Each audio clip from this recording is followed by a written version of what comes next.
is Dr. Mary Payton with All About STEM Radio. I come to you every Thursday from 5 to 6 p.m. here on Fishbowl Radio Network. And hey, I'm here in the great state of Texas, and I want to take this opportunity to thank everyone for your votes for me to become Fishbowl Radio's Female Host of the Year. Y'all, it was an honor and a pleasure, and I am so proud of this station and the platform, what it gives to all of us here, and to be able to represent them as the female host of the year of Fishbowl. Hey, y'all know I love being international, and I love talking to people internationally. Today, I have, I always say I have amazing guests, but this guest has been doing STEM for a very, very long time. And just listening to his story has just been so amazing, and I am so proud of him and what he does. I want to introduce y'all to Professor Singh. He is calling us from New Delhi, India, and it's 4:30 in the morning there. So, he is looking very dapper this early in the morning, and it's 5 o'clock in the afternoon here, and, I don't wear makeup, so I'm okay. Professor Singh, will you please say hello to our guests this morning for you, this evening for me? Yeah. Hello, good morning from my side. And thank you, Dr. Mary, for calling me. Thanks. Okay, Professor Singh, will you take a little bit of time to introduce yourself to our guest here at the station? Yeah, sure. My name is R.P. Singh, and I have been practicing various technologies over a period, and been in computer when computer was born. When the computer was born here in about 83, 84, I learned basic language for 1 month computer course. I am not basically an engineer. I just did BSc. So this 83, when the computer started, it used to work with the TV, and a tape recorder was our hard disk recording device. That's how we began and learned this basic language, and I became the first salesman of the country of the microcomputer company here in India that started from Bangalore. It's called Eco Computers Private Limited. I started selling them, but since I was aware of the programming, how the programming is done and how to program that computer, they shifted me to the teaching part. Mm-hmm. Now I became the teacher for computers. Mm-hmm. That time, yeah, please. Yeah, you've done so much since the onset of your work with microcomputers and the adoption of early internet.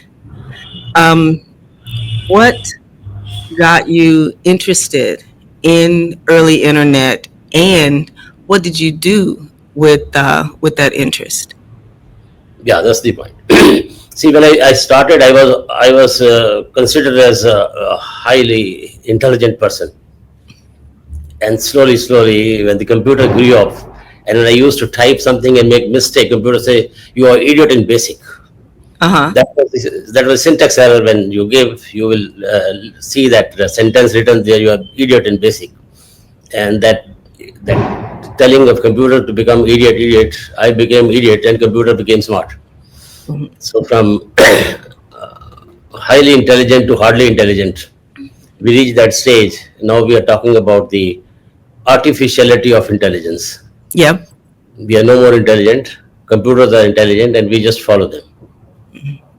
That's how I started with the computers, and I started my India's first microcomputer training center. Oh. That's how we began. That was our first startup.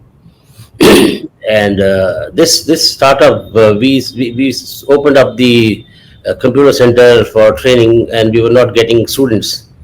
because people didn't know what computer is all about. So we went to school and asked them that, okay, you give us a space and the rest everything is ours. Computer we will bring, teacher will provide, training will give, syllabus will create. Mm-hmm. So they agreed. They gave us a place here in their school. We started and we asked for 1 rupee fees. The idea was we will charge less so that every student learns. Nobody says no to this. So we said, okay, the fees will be 1 rupee per day. So the day we started the setup, it was generating 2,000 rupees per day. Mm-hmm. And we started setting up the computer center. We started building up. In about 6 months, we had 16 schools and 32,000 students. Are you And, kidding? and we were getting 32,000 per day. That's how it is. The smallest setup we created that time was building a school setup, and anybody coming to us, we'll train him to become a teacher. So Mhm. there's job guarantee there. You come to us, we'll train you and put you in school. That is how we began our setup. Then something went wrong with Mhm. the country. The riots happened and things got messed up. And I went to Kenya to one of my friend. They we started some consultancy business. And 87, I came back. I got married, and my wife was electronics engineer. So she said, no, no, we want to set up a factory. So we started manufacturing these black and white monitors. Uh-huh. I remember you told me that. That's how we've been making black and white monitors. But when the color monitor came, we withdrew. Then we didn't go forward and stopped manufacturing black and white monitors. And then we remained in networking and setting on computers, selling computers, assembling computers. All those things we did until 1995. 95, the email came in. I had a, a contract with the International Potato Center, and there was one gentleman from US. He was always looking for email, and I didn't know why he's bothered about email and all. But what is this email? Where it comes from? There's some couple of times he sent me to VSNL, Videsh Sanchar Nigam Limited, that was handling the internet in the country. Mm-hmm. So they gave me some training on how to set up the email and all that. I and became expert in setting up email. So I started setting email for various companies and things that is moving on. In 97, I met a client who brought a magazine saying, you know what is www? I said, no, what is this www? He said, this is basically World Wide Web. Things started moving towards internet. So he gave me a magazine. I just gone through that magazine and understood that concept of this internet and how the pages are built. So I started practicing on the computer myself. There was one article I went through was setting up a Linux Red Hat. Okay. Yeah, so I tried working on that and setting up Red Hat at my own, and I created that server. Then we set up a telephone with that, and we created our own internet. And that internet was working with the small area that was basically intranet kind of thing. So that started working. We started building some pages, learning more about it.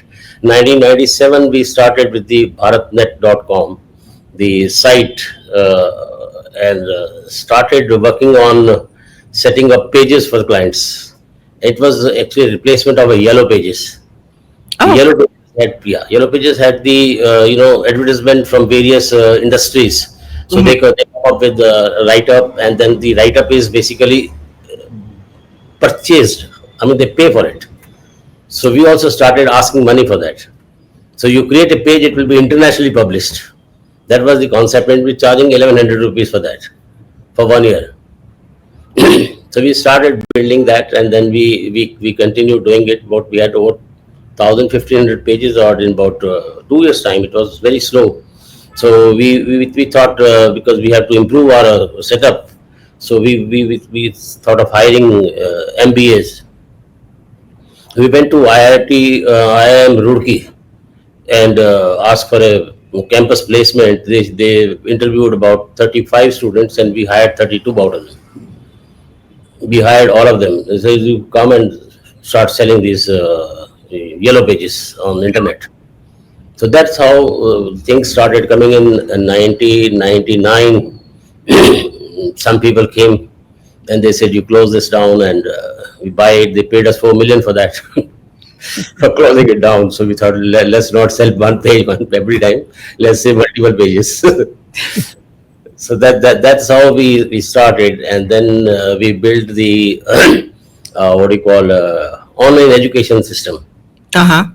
Yeah, we started with that. We started building that, and we got a contract from ITI, Naini, Allahabad, for 2 years to teach computers sitting from Delhi. So we set up a Linux server there and provided the intranet over there, and we were managing that intranet from Delhi, updating that for the information, because we had only developed 25% of the part of what we were teaching there. Yeah. So we have to update regularly, and testing and all that was done on online only. So that is how we started, and it's all new concept. We built this matrimonial site. For that, BBC TV came to us and they gave a 45 minutes program on TV. And then we also built the webmail solution for corporates. We were giving email ID on company's name. It was not, we were not building our own email, but we were giving on company's name. So you tell your domain name and we'll give you 50, 20, any number of email IDs you want. And we were charging for that, 1 rupee per mail. Anytime mail comes to you, you pay 1 rupee. And also, because yeah, It sounds like you were somewhat ahead of your time yeah, with what you were doing. I mean, you went from the late 80s, early 90s doing computer training to setting up full internet systems, search engines, yellow pages, so people could find information on the internet, to giving companies their own, email addresses, which you haven't even gotten into the 2000s yet. You have done from that point to this, you had already done an enormous amount of work in this field. Now, you talked about your training. How did people, perceive that training? How did they embrace it back then when you first started some of your things? it was difficult. We were difficult to get students because they were not aware of what internet is all about. And then talking about internet at that time was is still a highly intelligent job, because people didn't know what it is and how things move and all that.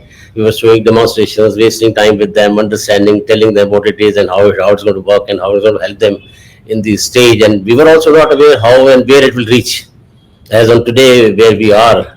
So that is how we began, and then we continued doing much, because the internet was only available in the cyber cafes because everybody didn't have the internet access. So we on our email ID system we built a SMS trigger. Any time a new email will come to you, an SMS will go to you and tell them you have a mail. You go to cyber cafe and check that, and that was a very excellent feature. So but the point was we had very few numbers. Mm-hmm. We were selling that. We were making that money because we thought this is the way to make money. This is a business. But a lot of people came with idea like Hotmail and all. They came with free email, then Yahoo Mail and all. So they actually built the whole concept of it, and we were doing business. They were making some areas where they can make money later. Mm-hmm. They were deep pocketed and we were shallow pocketed. That was the difference. So we kept building that, and then we built a ERP for school and managed that. When they bought us, they asked us how much you want. I say 1 lakh rupees for that. So they said, okay, you take 1 lakh rupees, but give us this thing and give guarantee that it work for 3 years. I said, I'm sorry, I won't guarantee you, because this 1 lakh will finish in about 3 months time. And I won't be able to follow that. Says, what is the method to go for this? I said, you pay me 1 rupee. 1 rupee per student per day. So they had only 300 students. So they said, okay, fine, we give you 300 rupees, no problem. That's a good idea. So they took back the check and started with 300 rupees per day fee. So when the news spread in that area, there was a, Bahadurgarh, the village area. When the news spread, the internet has come to the school and school is now on internet. So a lot of people joined. Next time we had about 2,300 students. So Oh, then they were paying 2,300 rupees a day. That continued for up to 2015. and then Yeah. how did you transition from that into working with corporations and companies? Companies, we were also side by side managing multiple companies. The system we were having for the maintenance and networking, and also supplying new systems, assembling them, supplying them. Then later we took agencies also. But 2003 we did first IoT installation. The IoT name came later, but we did much before that. I also passed this LLB and Faculty of Management, the MBA, we call it PGDM. So the lot of friends were there, so we keep meeting them. So once I went to a friend, he took me multiple times to the canteen where they have a big board. The big board shows a number of judge number and the case going on. So every time they have to go and visit, I ask him that you have to do it every time. He said everybody has to do it. This is a common thing. Then we can't go and stand outside the judge's office. So we wait. We keep seeing what's going on and all that. Every time you have to come. I said this board I can bring into your chamber if you want. Say okay, that's fine. He took me to the secretary and we had all discussion done. He says, what do you need for this? I said just a room. He says in High Court room is a very, very typical task. It's not possible. But let me see. You go to a state manager and all. Then the state manager, he said, okay, if you can do it, I can give you room. I said, I'll do it, no problem.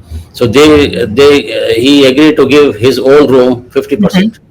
So he divided the room and gave me 50% of the room. So I set up a Linux server there, for which I was quite good at now. So I set up a server, asked my wife to take out some data from this board, digital board. She helped me getting the data out. Once the data was out, we were able to bring the data to our Linux server and create an HTML page on the go. Every 30 seconds, the page will be refreshed. Okay. And yeah. So this also, yeah, 2003 we started this, and it continued for up to 2015. Mm. 2014 was rather a barrier point for me to stop everything and go for operation. I was diagnosed with cancer. Okay. Yeah. But you're still here with us, so that is a blessing, and I'm just so happy to be talking to you, Professor Singh. If Yeah. you are just joining us, this is Dr. Mary Payton with All About STEM Radio, and I am interviewing Professor Singh is calling in from New Delhi, India, and I am so excited to be talking about him. He is a pioneer in STEM, in the internet, in technology. And he not only has worked on systems and designing systems and selling systems, he has also worked in the areas of education, online education, developing those types of avenues.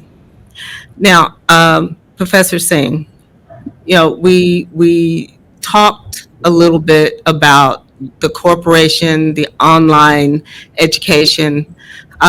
This is just a generic question. Back a few years ago, roughly 4 5 years ago, we had a pandemic that affected the entire world. How did how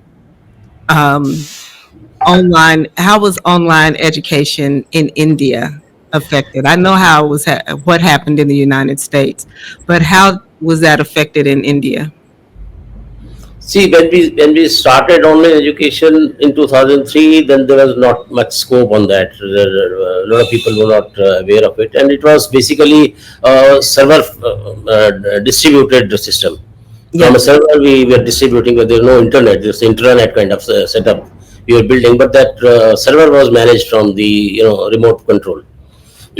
So, well, actually, the online education basically came in after the COVID or during the COVID. We say that earlier we didn't have the online education much in setup, and in about say 2007 8, we have been a genuine Intel dealer for many years, and they were looking for spending money on some internet system. So they called us, myself and this Khan Academy, Mm-hmm. and a couple of more people. We were interviewed by them. What kind of online education we can offer and all that. So we told them we are not offering an online education. We are offering online management of school. Mm. But actually they were looking for somebody who can supply. And the Khan was doing good job. He was training people online, so they paid him some good amount for doing it. Um, And when you but say online management of schools, what did that mean? What do you mean? that was basically a small ERP kind of setup online. Oh, okay. Yeah, Okay. To yeah. It set will up give, the online yeah, for the school. student results and all that. Any application required, any item required. So you go online and fill it up form, and then you get the details for that. Yeah.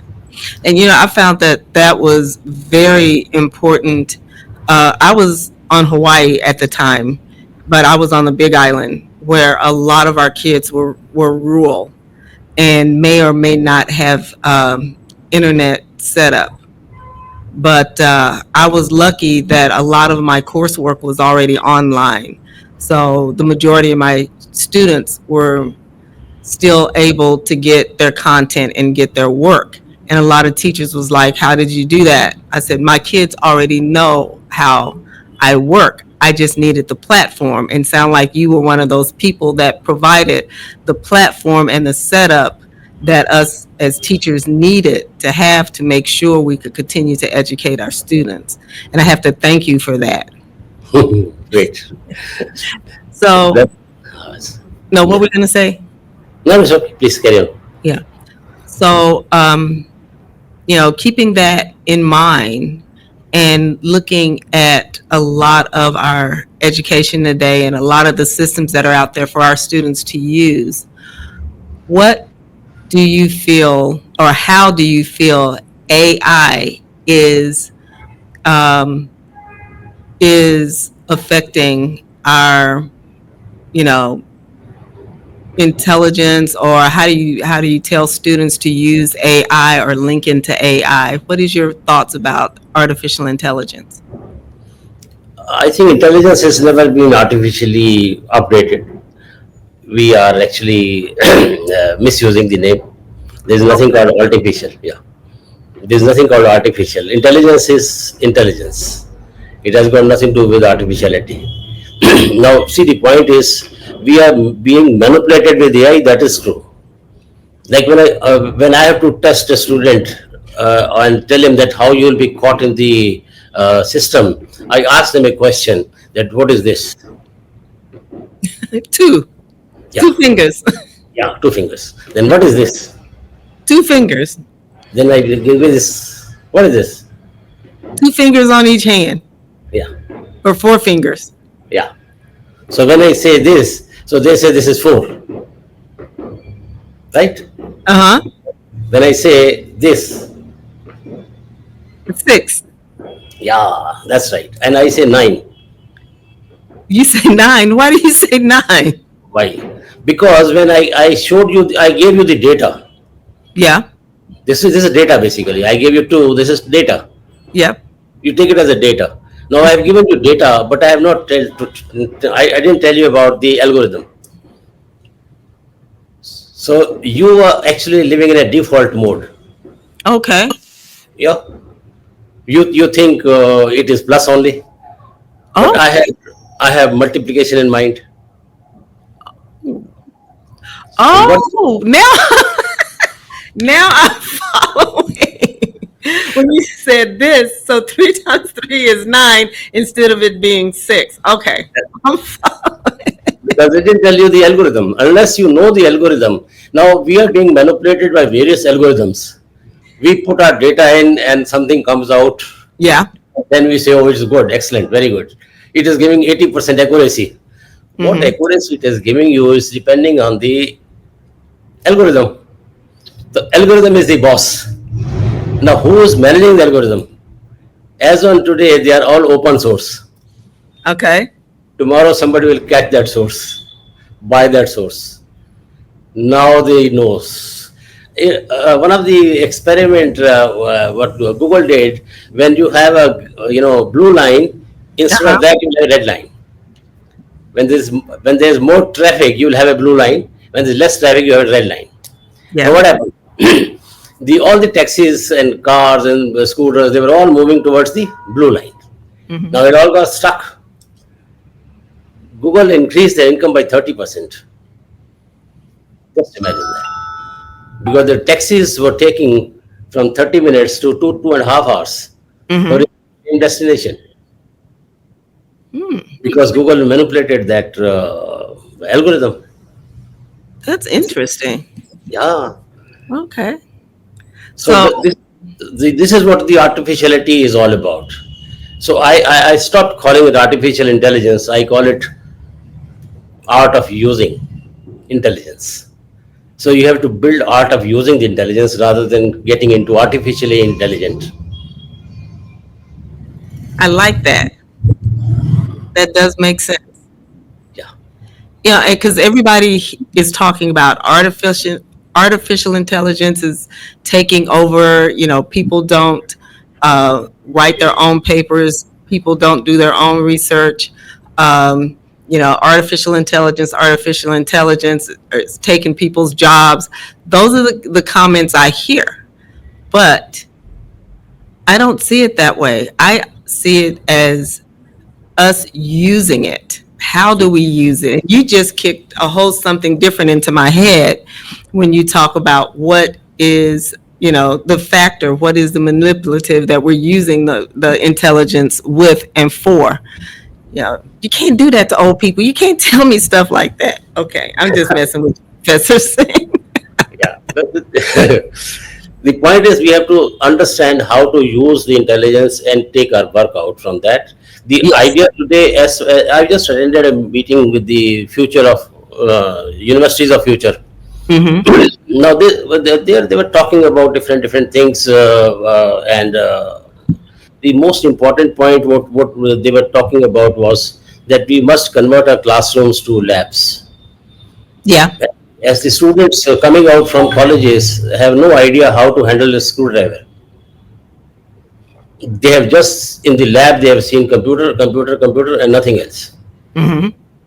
And that also they don't know much about it, because if you ask them, you have a router at home, have you ever checked what a router is all about? An engineering student doesn't know what router is. He doesn't know what is my IP address. What is the use of this education? Mm-hmm. That they have to come to know, that they have to understand what the IPs are, TCP IP, how it works and all that, how the computers are connected to each other, how they are distributing data and all that. They study networking, pass their exam, but the fundamentals are not known. Mm-hmm. And I usually tell them that you are learning from people. You are learning from people, with all due respect to teachers. You are learning from people who have never driven a car. Yeah.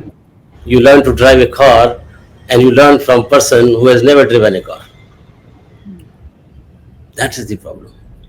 I understand. They have to upgrade. Mm-hmm. If they don't upgrade, things are going to be bad. Yeah. They have introduced various subjects like artificial intelligence. And on third year course, students I've been working with, they have no knowledge of what this is about, all about. That is a bad shape. Yep. Yeah, they must get started with. Otherwise, see, the point is, even if you look at the companies, there also the problem is that data science is science of data. It is. But for science of data, you need the right data. If Yes. your data is not correct, what output you will get? It's garbage in, garbage out. So Yep. companies don't have data. Now they are hiring people for machine learning and artificial intelligence inputs and all that. But the main issue is that they don't have data. If you don't have data, then how will you get the machine learning model ready? True. And I give an excellent parallel example for that. Let's say the grass is data. Yes. Grass is data. And this buffalo eats this grass. Mm-hmm. Buffalo is our model. Mm-hmm. And the whole day it does this data munching. The whole day is spent doing this. And this data munching is done. Now, after doing this all data munching and all, she is able to deliver milk. Mm-hmm. That is the output of a model. The intelligent people use that and create ghee out of it and butter out of it and enjoy. That is the intelligence. Some people are happy with dung only and urine, but that is also helpful in some ways. It's Yep. not bad. The output is there. So the idea here, if you draw a parallel to what our systems are, we are giving data and getting some output. And this center part, the main important part, which is our model, is managed by an algorithm. Mm. Who owns this algorithm? Nobody knows. But you just made amazing um, comments. It's how we look at the information that we get, because as you said, I was just looking at it as basic information. You held up two fingers on each hand for a total of four fingers, six, and I did not put into my mind that it could be multiplication, division, subtraction, prime numbers, whatever. And we've got to start looking at what we're getting, especially when we are considering what we consider artificial intelligence, which is just intelligence, which has been out there forever. This is nothing new. I mean, we have had the internet for what, decades now, about 30 years. And we have always had some form of way to manipulate things, look up things, find things. But our understanding of those things, we're not completely using. That is the main problem. Hmm. Now, we talked about a lot of things. What are you doing now? I know you are at uh, Delhi University. You at a university there? No, I'm just managing Delhi University's timetable software. A Okay. lot of colleges have taken our software for managing timetable. Mm-hmm. This I built this software from the hospital bed Mm-hmm. in 2014 when I was operated upon. And once I became little all right, this tender was issued by them, one of the colleges of Delhi University. They wanted timetable software, and I went to the college with my stitches. I still remember that, Mm-hmm. to demonstrate. And they said, "Oh, it's an excellent software. Oh, how do you make it? And all that. Can you make some changes with this?" I said, "No problem. I can do that." So they gave us some inputs and all that. We converted that software, and the moment it started working, many other colleges also asked for the same software. So that now we manage in a lot of colleges here in Delhi University. But in the 2015, when I got fit, all right, Yep. said, well, I am 59 now, and next year I'll be 60, and all the businesses have stopped because the showroom was stopped because my wife was following me up and things were into a mess. The whole thing, 2 years. So the high court also stopped, the colleges, school also stopped, and then we started fresh. Now we are ready with the new technologies and new things. So I thought, let's forget what we learned. Now let's learn new things. Mm-hmm. And because I am 60, I can still make one more six to go to 66. So then I started learning about IoT. Uh-huh. talking about sensors and all that. Then I learned, spent a lot of time working with various sensors. So I started building a project for various college students Okay. where they have to present this. Like if somebody was doing PhD, they are from the computer science department, professor there, and they have to do use sensors and do that, but they don't know what sensors are and how they are to be used. So I built that sensor with the system with them, and taken out data, brought to the internet, and that data was collected and processed and all that. So this is how the things moved on, and we continued helping a lot of students with their project work. And during that process, we got about 3 4 patents published, and there were new work which we were doing it. So, one of the college, I'm thankful to Guru Tegh Bahadur Institute of Technology, Dr. Ravinder Randhawa. She identified some fishy thing in me. So she said, "Why don't you join us and help us, our student, learn more?" So that's how I became professor, because as qualification, I am not engineering graduate. Mm-hmm. I just did BSc and then LLB and then management, and it's a wide area I worked on. Actually, initially, the thing is that I started working with the bank for 3 years. I worked with bank. I didn't like that banking system, and then I worked with a company called Reader's Digest. Reader's Digest has a very unique model of selling through mail. Mm-hmm. They are selling, mailing system. They don't sell the books on stores. Mm-hmm. It actually goes as subscription to everybody's home. Yes, Every it does. So each magazine has, a set of 10 blank addresses. Then anybody who writes those addresses send to us, he get a gift. So we collect this data. This is 81, Mm-hmm. and do the processing, print out, city-wise separation, and then we also have the A by B testing, sending them red lifafa, and then blue color envelope, and then yellow color envelope, and then test which is getting more better result. Yeah. In some parts we were signing manually, and otherwise some printed name was going. So the difference in that. So all these tests we were performing, and on basis on these tests we were publishing our books. That how many books are to be published? A predictive model was working on this. A statical system of predicting things. So this is today's data science. There's no change, except we have added more features to this. Yeah. Otherwise, data science, concept of data science and management, that all remain. That I did in 81. I'm practicing for 3 years. I did my FMS in the data science only, if you really ask me. But the name wasn't there, so it was called mail marketing. So the concept of the whole understanding of today's understanding came during that time only. So when I realized this system is that normal, we have been using it, we have been doing it, we have done all the predictive systems, and we have predicted, because if we make a mistake, the extra copies will be published. Mm-hmm. If we publish less, then we lose the orders. So we have to be predicting very accurately. But they introduced a magazine in Hindi, Sarvottam Reader's Digest, Mm-hmm.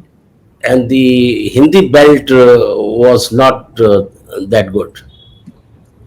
We were not getting the kind of results. When see, the data got changed. There Yeah. was the English data. Now there is the Hindi data. There we were getting 8% result. Here we were getting 2% result. Mm-hmm. So, yes, yes, I will buy it. I'll buy it. When the magazine reaches them, they don't take it. Mm-hmm. It comes back. So we lose money. Yeah. So that is how I understood what the data means and what data is actually meant for and how it helps us. So the right data is very important. Mm-hmm. If you change the data set, then things will change. The accuracy levels will change, and your processing will change. Models remain the same. You have the same processing, your same methods, your same followings, and everything was fine. But that problem was the data set. Mm-hmm. Mm-hmm. So that is how things moved. Yeah. Interesting. Hey, ladies and gentlemen, if you are just joining us, this is Dr. Mary Payton with All About STEM Radio. And tonight, this evening, or where he is in New Delhi, India, this morning, I am interviewing Professor Singh. And he is, I mean, y'all, he has got a vast history in technology. He can give a course in the evolution of technology based on the wonderful things he's done.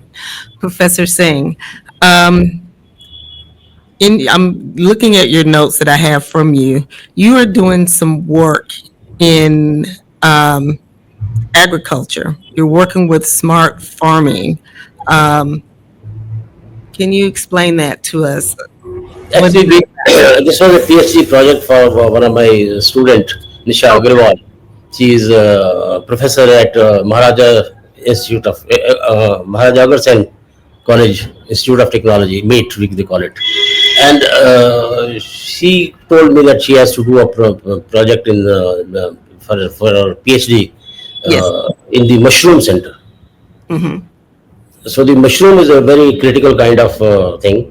You have to have a proper setup where you have to record various features for that: temperature, humidity, and carbon dioxide, and also help this system to spray some water when things go wrong or when the temperature is more. So this is what we set up in two huts, one with the sensor and another one without the sensors, Hmm. and tested what produce they bring, each of them. That we did for two seasons, about 1.5 year we spent on that and collected data.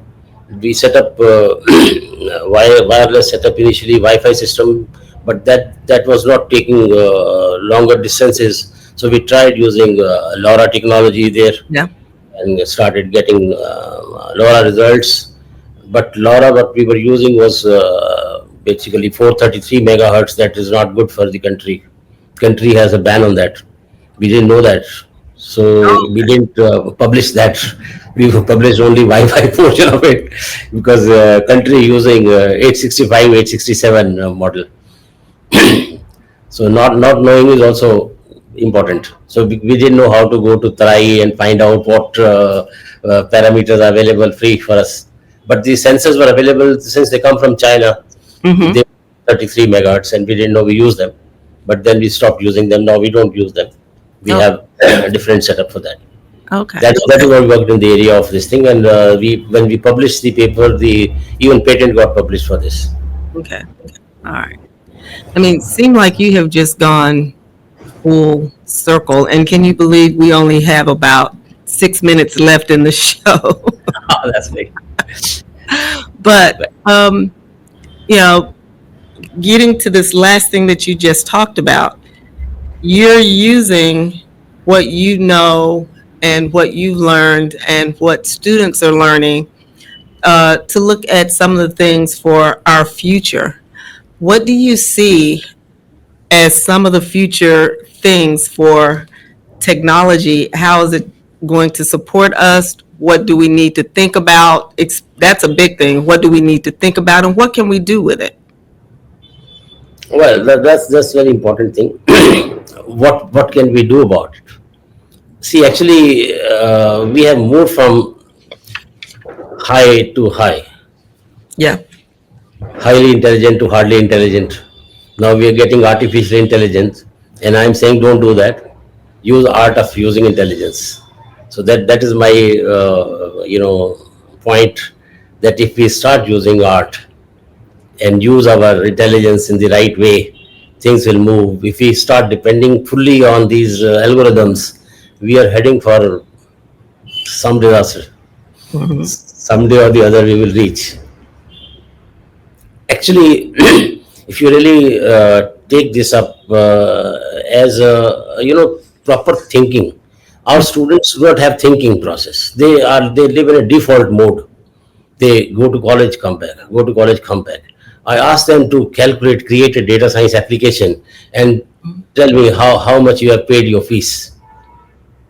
And now based on that, you calculate per day how much you pay your fees, and to calculate how much you spend every day to coming to college and going back. Now, if you look at it, about 3,000 rupees a day you spend, and this 3,000 rupees you come and throw here and go back Mm-hmm. without doing much on that. Mm-hmm. You have to sit with the right people. You have to discuss the right things. You come here, do bhangra, do dance, do this activity, do activity. Some hackathon people also take them for ride. You do this. See, these hackathons are like actually spoiling kids, basically. They have surface knowledge, Yes. and thus winning this gives them a boost. You become best. The moment you become best, you are lost. You are worst. You always get better. You keep getting better and better, better and better. Never become best. And you have to be lazy. Well, when you become best, you just, okay, I know it all, I'm done. But as you get better and better and better, Yeah, you see new things, you find new things. yeah, that's right. You, The idea is that you start looking for new things. That's how things yes, work. You yes, start looking for. So everything you look for in a item, every day you eat a chapati. Now, when the chapati is being prepared, the one part of it blows up. That is thinner. The other part is thicker. Why? yep. Right? So these are the points when you see you have to start looking at. When you open the door, if you go closer to the main hub point, and if you put a pressure, you have to put more pressure on that.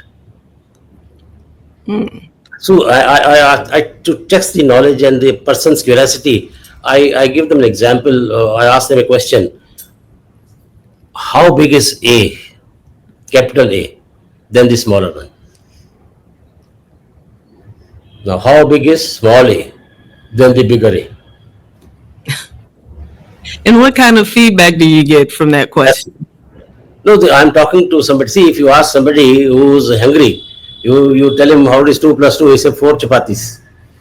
They say, So the well, context, I'm asking a computer engineer. So yeah. the context is already set. Hmm. When an engineer, I ask how big is small a, then the bigger A. That is the point. Now, if the person goes without taking this answer, because Google will not give you this answer, it is a Google free answer. Now, when you go home without getting this clarification, the mummy will not give you this answer. You have to get the answer right here. You tell, I don't know, tell me. Now, if a person goes without asking, that means he is not an engineer and he will never be an engineer. This is the final test. You get the point? I get the point. Yeah. The So, small I and the capital I had a fight. You say, well, I am bigger, say, well, I am bigger. The capital I represents the man, the small I represents the women. It has bindi on top, is a dot on top. yeah, So I know. yeah, the smaller I represent women, and bigger I represent. He thinks I am the big, but actually small I is big. Now, if you look at the ASCII values, small I is 106, Hmm. and big I is 74 only. Which one is bigger? Depends on how you, I mean, it's how you look at it. It's what information you have, what data set you have based on it. And, I wouldn't even think of things that way. Oh, well, I didn't till you It's, started. Anyway, hey, we are at our time, yeah, but is there anyone that you would like to say thank you to, like to say hello to, like to say good morning to since you're online? yeah. Thank you very much. I am grateful for you to have called me, and I am also grateful to our college and especially Professor Director Dr. Randhawa, who made me professor, which I never thought in my life I would become. But you've done so much work. Thank you, Dr. Mary. I'm grateful to you. Thank you. Thanks. And don't forget your wife, because it sounds like she's done a lot She's in done you there. definitely. But I always call it better half is better than the half. Okay. Well, hey, Ladies and gentlemen, this is Dr. Mary Payton with All About STEM. I will see y'all next week with another fabulous guest, but I have been totally blessed to have Professor Singh today, who has had a major evolution in technology, in STEM, and it has been a pleasure to talk to him. Well, hey, I will see y'all again next week, and bye bye. सत श्री अकाल.